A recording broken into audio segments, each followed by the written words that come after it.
हाथ जोड़ के कर रहे हैं? हम और आप सब एक ही हैं, अलग थोड़ी। नहीं, बिल्कुल अलग नहीं। पहले परिवार। तो क्या आपका डेजिग्नेशन क्या? मैं समता मूलक संघ का संस्थापक हूँ। मेरा नाम अभिषेक कुमार महकमा जाता है। और आज की हमारी कॉल, मैंने सुबह शासन ने 48 घंटे का समय मांगा था। 48 घंटे से ज़्यादा का समय बीत चुका है।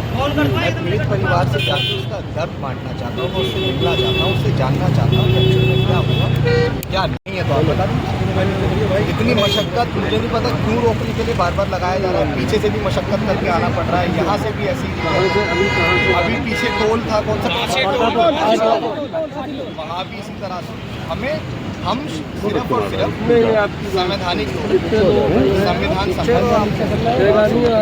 गाड़ियाँ पीछे रोक दी, बहुत सारी। अभी फिलहाल हमारे साथ 4 गाड़ियाँ। हमें सिर्फ और सिर्फ पीड़ित परिवार से मिलने जाना, उसके आए हैं जी। अभी आपको जो है कपसाड़ जाना है जी। तो आप काशी टोल भी रुके होंगे। बिल्कुल बिल्कुल बिल्कुल। और वहाँ एक बड़ी घटना हुई है, तो उसके संबंध में क्या कहेंगे और देखिए, आपको क्या समस्याएं पैदा हुई है? आज़ादी के बाद भारत के अंदर और खासकर उत्तर प्रदेश के अंदर ऐसा कृत्य, जब देश के माननीय गृह मंत्री जी ये कहते हैं कि उत्तर प्रदेश में एक 16 साल की लड़की भी सोने के आभूषण पहन के रात को 12 बजे भी घर से बाहर निकल सकती है और अपने आप को सुरक्षित महसूस करती है। उनकी इसी बयानबाजी को अगर मैं कोट करूं तो ये वही उत्तर प्रदेश है जहां सुबह 8 बजे एक माँ के साथ एक बेटी खेत पर जा रही थी। जबरन असामाजिक तत्वों के द्वारा, जातिगत कुंठा रखने वाले लोगों के द्वारा उस बेटी का रास्ता रोका गया और जब उसकी मां ने विरोध किया तो फरसे से सर काट दिया गया। ये आजाद भारत की तस्वीर, हम लोग 21वीं सदी में जी रहे हैं इस दौर में, और अभी तक वो बेटी लापता है। हॉस्पिटल में इलाज के उपरांत उस मां की मौत हो गई, लेकिन अभी तक 48 घंटे ज्यादा का समय बीत चुका है। शासन प्रशासन जो जीरो टॉलरेंस नीति के साथ काम करते हैं यहाँ के मुख्यमंत्री जी, मैं उनसे पूछना चाहता हूं कि आपका बुलडोजर कहाँ है, आपके एनकाउंटर स्पेशलिस्ट कहाँ है? क्या सहजातीय लोगों पर इस तरह की नीति काम नहीं करेगी? क्या वो नीति सिर्फ दलितों के साथ, मुसलमानों के साथ काम करती है?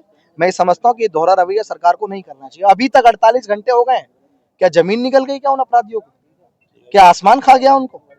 क्यों अभी तक नहीं मिले हैं? कहीं ना कहीं उनको सत्ता का संरक्षण प्राप्त है।